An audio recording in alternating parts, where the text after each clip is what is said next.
Hi there, and welcome to this episode of the Everyday Millionaire Mindset Matters podcast, where I'm joined by my wife, Olympic mental performance coach, Steffany Hanlon-Francie. In these episodes, Steffi and I have a conversation about the different aspects of what we refer to as Mindset Matters, because we believe that for those who are awake, we are living in and through the most impactful time in history. Your view of the world is the filter for how you will experience the evolution and changing dynamics of it. Our intention is to provide you with ideas, nutritious food for thought, and some tools that you can use to help you in being your greatest self and living your best life. Listen in, enjoy. Welcome to the show, everybody. Steffany, hello. Hi. Okay, we're going to kick it off. I've got a cool story I want to share, and I'm not going to tell you what it is. I'll tell you the story, of course, and then I want to hear how you hear it. To me, I think it's a metaphor for what's happening in the world or what's happening in life in general. And then I want to talk about 3 Ps. So, 2 parts to this whole thing. Now, are you ready for the story / metaphor / I don't know what this means. We're just going to rip off it. So I'm throwing you a curveball. I'm on pins and needles. Okay, here we go. So here's the story. 6th grade teacher standing at the head of her class, and she says to her students, does anyone have a story here? Like, does anyone here have a story with a moral? And she's standing there and nothing shows up. And of course, the inevitable kid puts up his hand and says, I want to tell a story. Do you know what that little boy's name was? It's the same in all stories. Patrick. No, it's Johnny. Little Billy. Johnny. Oh, Johnny. Okay, here we go. So Johnny, thanks for putting up your hand, Johnny. So let's share that story, William. So he stands up and he says, so my dad told me this story, teacher. And it goes like this. There was this little bird flying through the air, and it was very, very cold out, probably Alberta, -40. And the reality of it was that it was so cold that its wings froze and it fell from the sky, and it just laid on the ground dying. And it was about to die, and a cow came along and pooped right on top of the bird. Just huge dump. You know how cows are. I do. And so at first, the bird thought to himself, man, I got to be the most unlucky bird in the air, or previously in the air. But then as it laid there covered in poop, it started to realize that the warm poop was actually warming it up and defrosting it. And so the bird came back to life in a big way.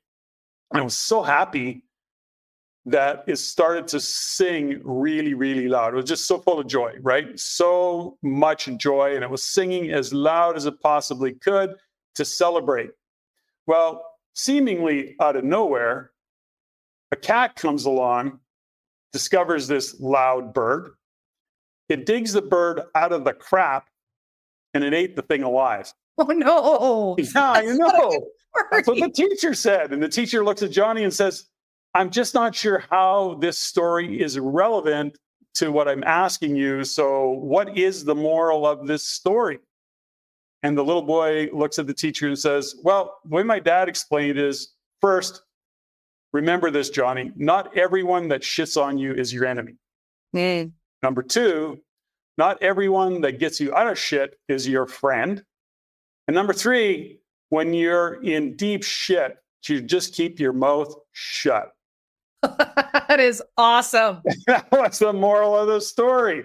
So what is this metaphor relevant to? I'm not sure. I love the story. And I thought there is some metaphoric relevance to what's going on in the world today. You know, when we look at what's happening globally, and we talk about that often. I mean, I certainly talk about it a lot in the RANK community and JG when we're looking at the economics. And when I'm looking and studying and I'm seeing what's going on with wars and different countries and politicians, and it doesn't matter. I'm not just talking about Canadian politicians. We could go on all day about that. But the divisiveness, the polarity that's being caused. And now with I think it's Bill C-65, 62. Anyways, the whole idea of censorship, which is huge in the UK right now. So don't think, folks, it's not going to happen or couldn't happen here. It might. And they're trying to shoot down that bill. The point is that people in the UK are literally being thrown in jail for viewing a opinion or expressing an opinion, or even not even. All they're doing is liking a post that goes against the grade of whatever government protocols are in place. All to say this, it's like the bird falls from the air, gets shit on, starts to sing because it realizes it's come back to life, and then gets nuked. So what happens is the bird doesn't talk. It just shuts up.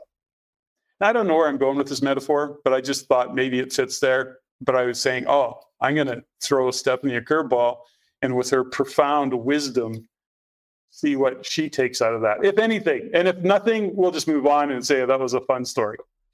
Well, to be honest, I actually really like that story because it does bring up a few poignant opportunities for discussion. I mean, if the bird is flying in Alberta and it starts to freeze, right, then it falls from the sky.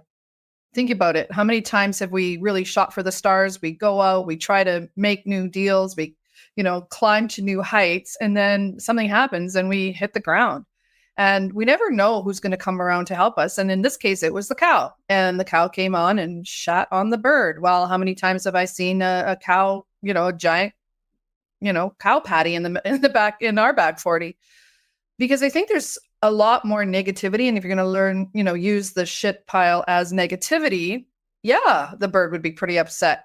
But when you start to realize it can warm you up. And here's another piece of the metaphor that I don't know if you caught, but sometimes when you get shit on and you're sitting in a pile of shit, sometimes it's so warm that you just stay there.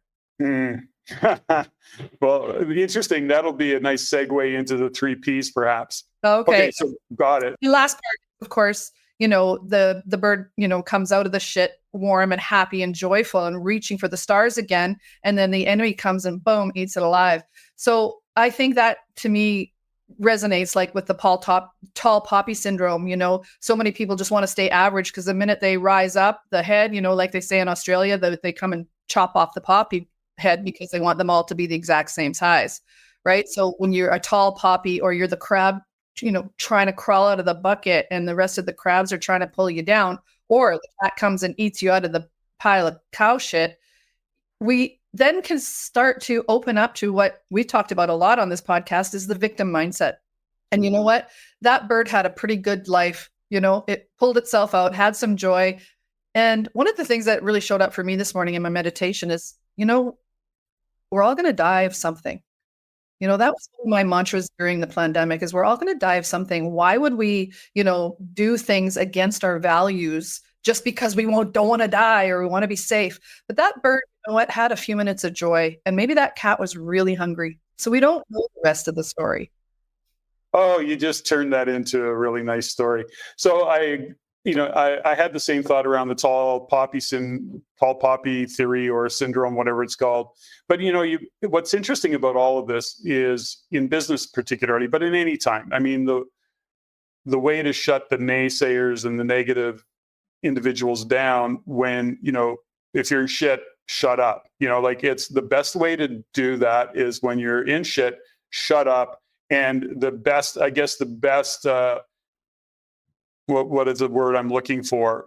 Sometimes they say the best way to get even is to succeed.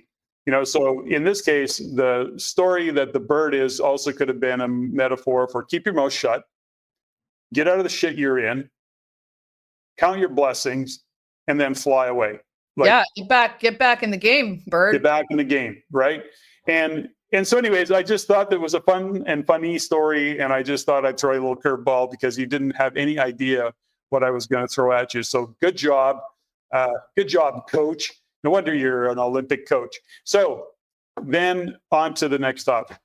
And this was about the 3 Ps. And I think that within Mindset Matters, within Shift Coaching and the work that we do, this was kind of relevant. So I'll kind of lay it out to you, and then we can kind of riff off a few things. There'll be lots to riff off here, I believe. So there's 3 Ps that we, I believe, and I know you believe, we got to bust through and then bring our awareness to them and to actually check in. And I'm actually kind of in the middle of this. That's why it really landed for me. So it's a way of checking into your progress. And the 3 Ps that you got to bust through and bring your awareness to is that we look at what's happening in relationship, for example, or our careers or our business or our health, whatever. So we get caught in any one of these at any given time. We're not careful, can really become what's, I guess, is referred to as learned helplessness, where you learn. What are the 3 Ps, cowboy? Oh, you want to know what they are? Okay, sorry. I'm dragging you on. Too much context, right? Okay, so number one, you think the problem is permanent. So whatever problem you have, you think it's permanent. It's never going to go away. And if you've been getting your ass handed to you enough times, it's sometimes mentally you think that there's no way we're ever going to get out of this. The disappointment is there. And so ultimately, mentally, you convince yourself that it is a permanent problem. It's just the way it is, or it's the way I am. And we think it's never going to go away. So that's the first P, that we think it's permanent. And really, we can talk about that in a minute. And then the next P is pervasive. So in other words, I'm having to think through this. So we think that the next P is it's pervasive. So it's permanent, it's pervasive, and then ultimately it's personal. And so when we think of that, it's pervasive, is that, and this is where you and I often talk about, is that because we're having a tough time in business, we're having a tough time in health, or we're having a tough time in relationship, that our whole life is horrible and that it shuts us down. When in reality, there's still 6 or 5 or whatever areas of life that you're doing okay. I mean, your worst case scenario is if you're here to talk about it, you're at least breathing, and that's something to look at, as opposed to the whole thing being a big, strong negative. And then finally is that it's personal. And this is the one that is, I think, the toughest from a mindset point of view. And that is that we convince ourselves there's something wrong with us. And then our self-talk falls into, that we can believe that it's permanent. We can believe that it's pervasive. We can believe that we're not smart enough, not tall enough, not good enough, not beautiful enough, whatever the story might be. And even telling yourself, I always screw up. So then what happens is we begin playing small. We're afraid to take anything more on because we think it's permanent. We think it's pervasive. And we also think that it's about us all of the time. And so those are the 3 Ps that I think we got to collapse. So I gave you a really strong, long-winded, as you pointed out so politely, context. Thank you for that. You're welcome. Mr. Francie, the overtalker. Okay, go. What's your thoughts on all that? Well, I really appreciate that, because I'm going through it a little bit right now, because when I set a goal or I'm working towards something new and I'm constantly moving my life forward, one small step in the direction of my goals at a time, as I always say, one small step. And then sometimes I don't get what I want or what I need, or maybe that's the opposite. Maybe I'm getting what I need, not necessarily what I want. But then sometimes something will happen and somebody will either not reply, or they won't give me the answer that I was expecting, or something's not happening in due time or fast enough. And I take it personally. And I'm going through that right now. And I really see when I'm in my ego a little bit, or I'm trying to achieve something that maybe I've never done before, I take it personally. And I have to do a lot of inner work, talk to my friends and my coaches, and say, okay, how is this not about me? Is this about me? What am I doing? I have a very strong intuition. I can move through and see if it's about me, even a tiny little bit. But generally, it's not personal. People are going through their own stuff, just like the bird in the first story. Like, it's laying in shit. Sometimes everybody's in their own shit. The one that I think is interesting is that the pervasiveness, because when we see it, a problem, or we see something trickling into every aspect of our life, and it shows up in all 7 areas, well, to your point, that's impossible. Mm-hmm. Think of how important we have to think we are for something that pervasive, right? Be that important. I remember my mom always used to say, sweetie, you're just not that important. You're not that big a deal. I'm like, oh, thank God. Because I can hear her voice in my head when I go into those moments, and I go, oh, you're right. I'm just not that big a deal. Put your phone down, girl. I'm not that big a deal. And the first one is permanent. No, what was it? Yep, permanent. Permanent. This is the I think that I'm going backwards, obviously, but this is the one I think that traps most people, is that you lock into, this is the way it is. This is the way I am. It's never going to get any better. I'm always going to be this way. I'm going to be poor. And then all of a sudden you go down this downward spiral into our worst possible case scenario. And then that becomes permanent. I remember, doing some work years ago with Anurag Gupta and Nick Banks, and we were doing about kind of a worst case scenario thing. And I don't know if I remember yours, but I think your worst case scenario was that you were going to end up homeless on East Hastings. Pushing a buggy on East Hastings, yeah. Right? But what happens if we allow ourselves to do that? That thought can become locked in. And it can be a good thing to bring us back to neutral, absolutely. But if we let that thought become pervasive and we make it personal, then we can potentially set that up as something that we're stepping into. So we have to be really cautious. And I really love these 3 Ps, Mr. P. Well, I think there's a couple things around it. So first off, we think it's personal side of it. Number one, we own whatever, where we make the mistake is we actually make it about ourselves. Like we minimize ourselves and we beat ourselves up. That's that personal side of it. Then there's the other side of it where we take something personal because of somebody within the organization, somebody within the business, a potential business relationship goes south, and we blame ourselves and or we are offended because we are taking it personally.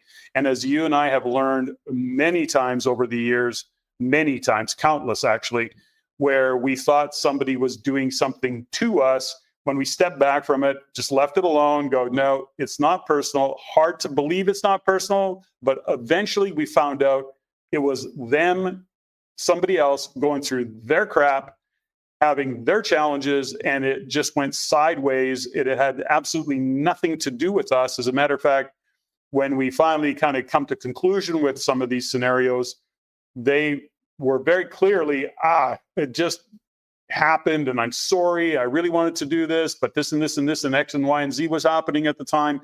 And so that's the other side of that coin, which is what I think you were also pointing out there, is that we think it's about us, and it's just often it's not. As a matter of fact, I would say most of the time it's not. If you're into a business dealing or some kind of relationship, it's rarely about you unless you're really screwing it up, you're not paying attention, you're not being your word, whatever the story is.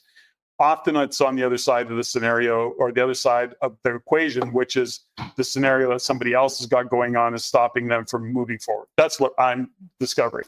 Yeah. And to your point, just to expand on that a little bit, it's also their perspective. So that's another P in that regard, is that I discovered over the years is that, my inability sometimes to communicate clearly on what I'm trying to say, because I think so fast and my intuition is so loud that sometimes the perspective or that the other people are left with when I speak can be a miscommunicated or misunderstood. And it's really important for me to make sure that if I catch that misunderstanding, that I don't take it personally, that they're doing something or I'm doing something, but I try to put in the correction. I think from a kind of a tip point when it comes to the 3 Ps is also to add in some perspective. What came up for me again this morning, I had a powerful meditation, was that I had a business relationship a couple of years ago. And I remember saying to him, we were one of our very first meetings and we were trying to work through and getting to know each other. And I wanted him to work in the marketing side of our business. And I said to him, one of the things you're going to learn about me is that I'm not that nice of a person. And he was so confused by that.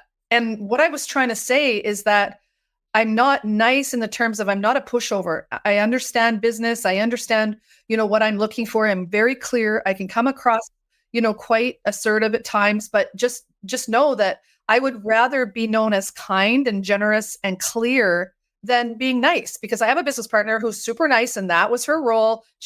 But she changed with the wind like a chameleon to be nice to everybody. And I wasn't. I wasn't nice. And years. Oh, you're a bitch. There's no doubt about it. I totally am. Being in total control of herself, bitch. But it was such a revelation, because years later he came back and he actually said, and you know what, Steffany, and you're not a nice person. I'm like, what? But he had heard it like nice in a definition. And I took that as, wow, I didn't explain that in my perspective about the difference between nice and being kind, or being nice and being clear, being nice and being generous. Because if you're going to use those kinds of broad strokes, that's where people can actually hang on to things and then they take it personally. So I think we have to have some perspective when it comes to these 3 Ps.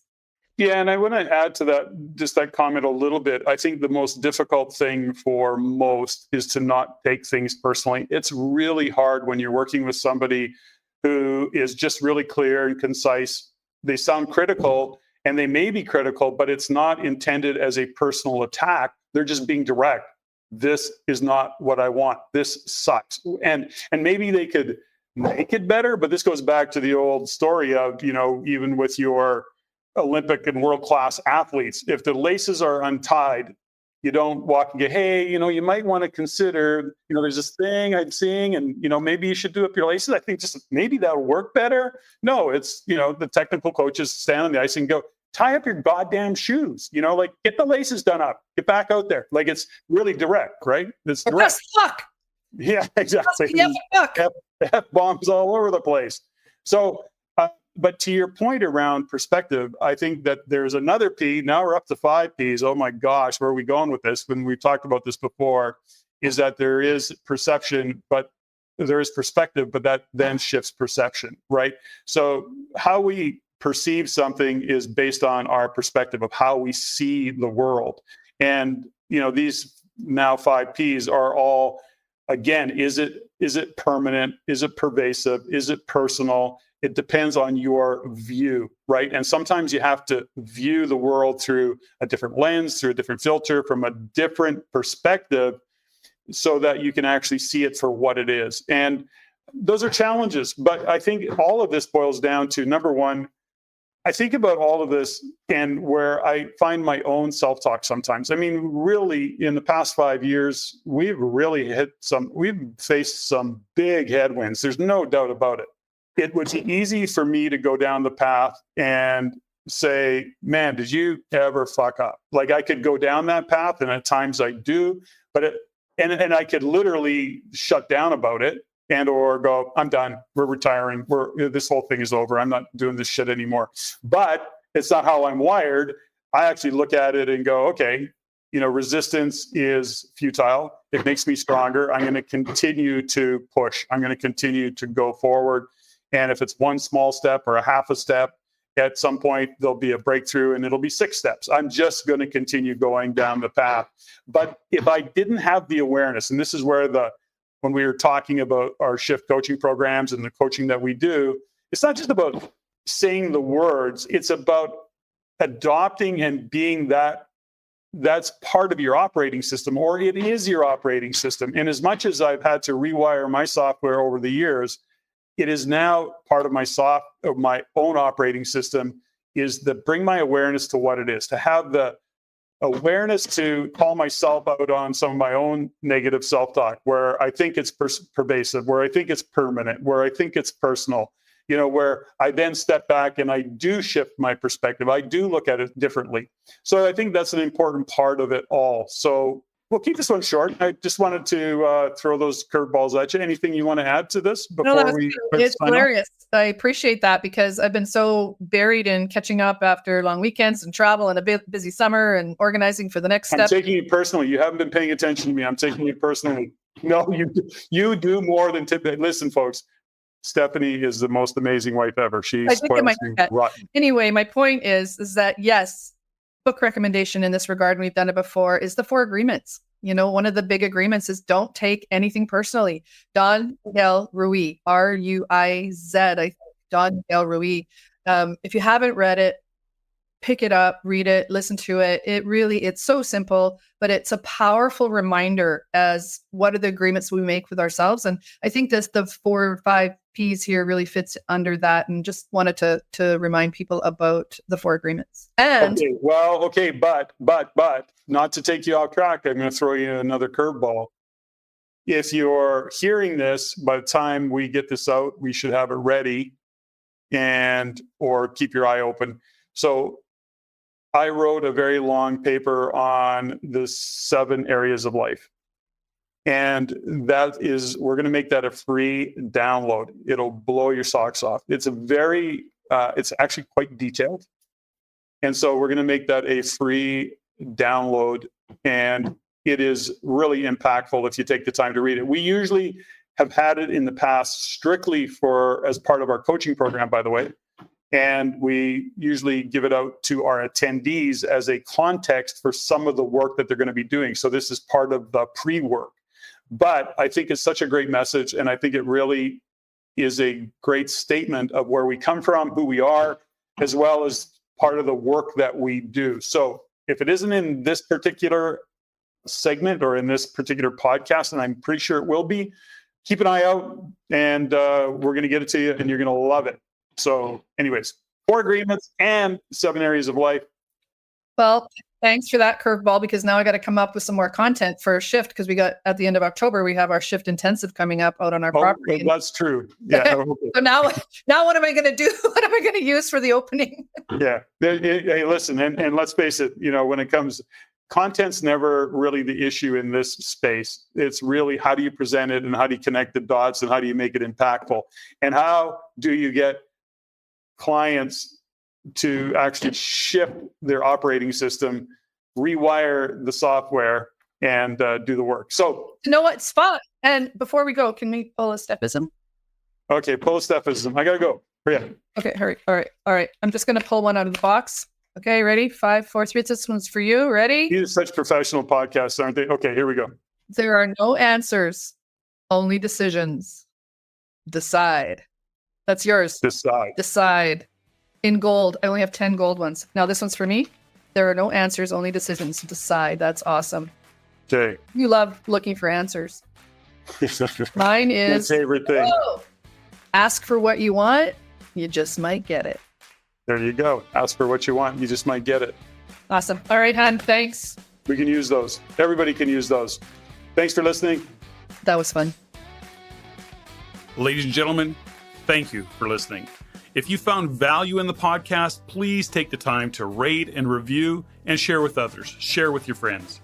As it is my goal to always improve and to provide the highest value for you, the listener. If you have any comments, suggestions, or questions you'd like answered, please email me at ceo@reincanada.com. That's ceo@reincanada.com. I look forward to hearing from you. And until next time, Patrick out.